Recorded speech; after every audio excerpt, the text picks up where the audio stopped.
1987 Constitution, isang saligang batas na isinulat laban sa aming pamilya. Pero sa huling pagbisita ko sa libingan ng mga bayani sa puntod ng aking ama, pinaalala ako ng mga katagang nakasulat sa kanyang himlayan, Pilipino. At bilang Pilipino, bilang isang lingkod bayan, bilang isang kaisa-isang anak ni Ferdinand Marcos na may lakas ng loob na tumindig para sa ating bansa, dapat protektahan natin ang saligang batas ng Pilipinas. Nitong mga nakaraang linggo, hindi lang ako basta Pilipino, hindi lang ako basta senador. Naging reporter pa at vlogger dahil walang mag-cover sa totoong nangyayari. Pero napakaraming nagko-cover up sa mga korap na politiko. Kung meron nakakaalam sa galit ng bayan pagdating sa pagpapahaba ng poder sa kapangyarihan, nasa unahan na ako ng listahan. Hindi ako makakapayag na walang maisabuhay sa mga aral ng kasaysayan. Noong naharang natin ang PI na yan, People's Initiative, noong Enero 2024, hindi naman sila tumigil. Noong ika-12 ng Agosto 2025, unang inihayag ni Bongbong Marcos ng ating Pangulo na hindi niya tututulan ang isang Constitutional Convention o CONCON upang ayusin umano ang mga butas sa saligang batas, kasunod ng pahiwatig ng Kongreso na sumusuporta nito.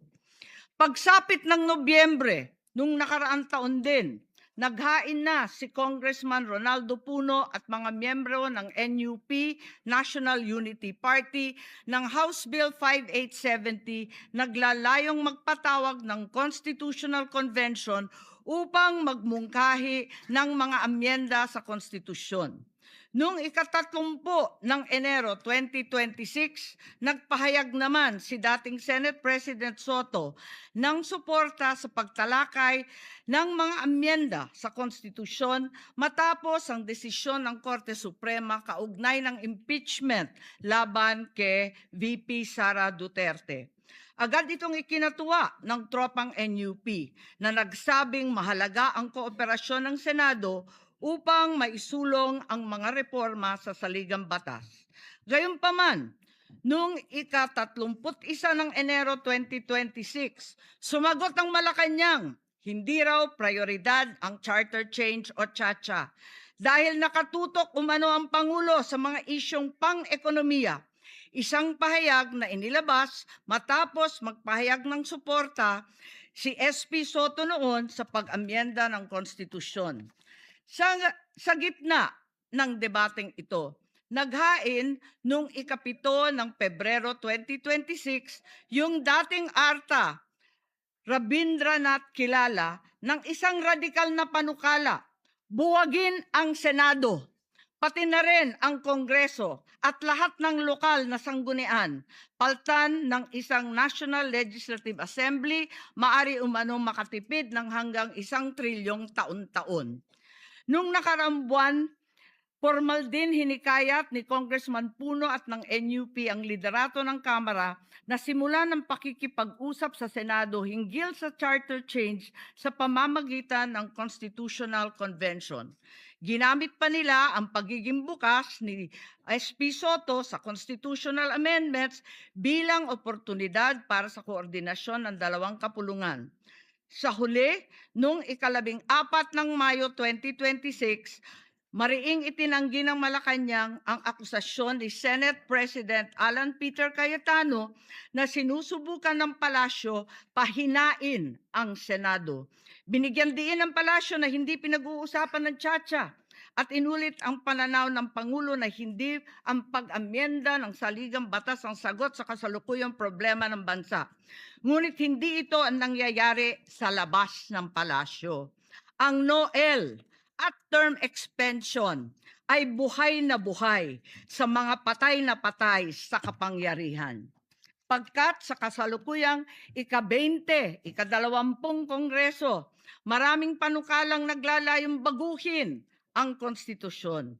Mula sa House Bill 368 ni Congressman Abante na nagsusulong ng CONCON hanggang sa resolution of both houses number 1 ni Congressman Garbin, Sinundan pa ng resolution of both houses number 2, naglalaman ng mungkahing ibaba sa 35 anyos ang minimum age requirement ng presidente at ang vice-presidente 30 ang edad.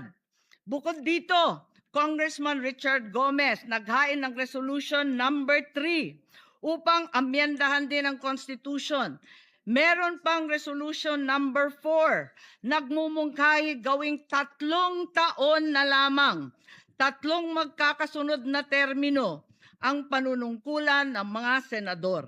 Nariyan ang House Resolution 460 ni na Congressman Oreta, Congressman Remulla, Congressman Dasa at iba pa na bibigyan linaw daw ang kahulugan ng forthwith sa impeachment. At mula noong Abril, habang hinihikayat ng mga congressman na bumoto sa impeachment, malakas ang ugong ng no-el sa 2028. Lumutang na rin ang mga detalye. Magte-term extension ang mga congressman at madadagdagan ng 3 taon na mananatiling nakaupo sa pwesto hanggang 2031. Ganon din, 2028.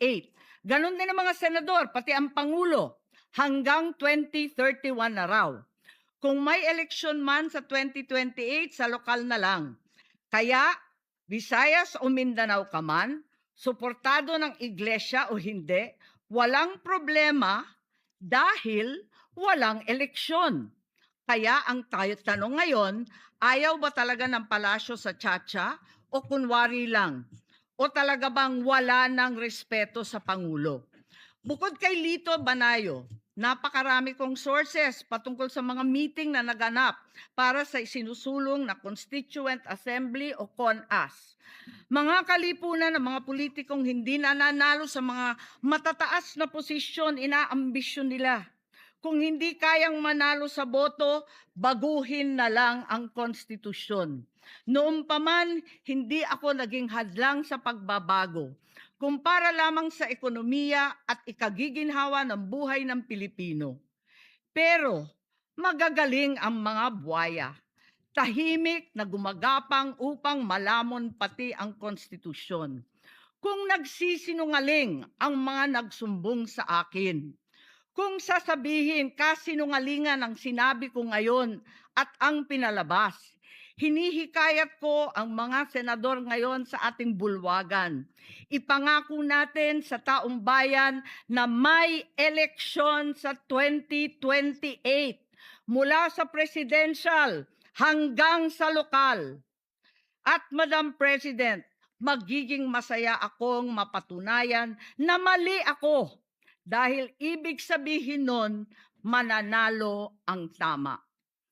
In the interest of time and that this chamber may proceed with its scheduled legislative business, I will not entertain any interpellations at this juncture and would rather allow the facts in the video as well as confronting this nation to resonate fully with this chamber and the Filipino people. I urge this body to look deeply into what we have witnessed today, act with vigilance, courage, and fidelity to the Constitution we swore to defend. Maraming salamat po.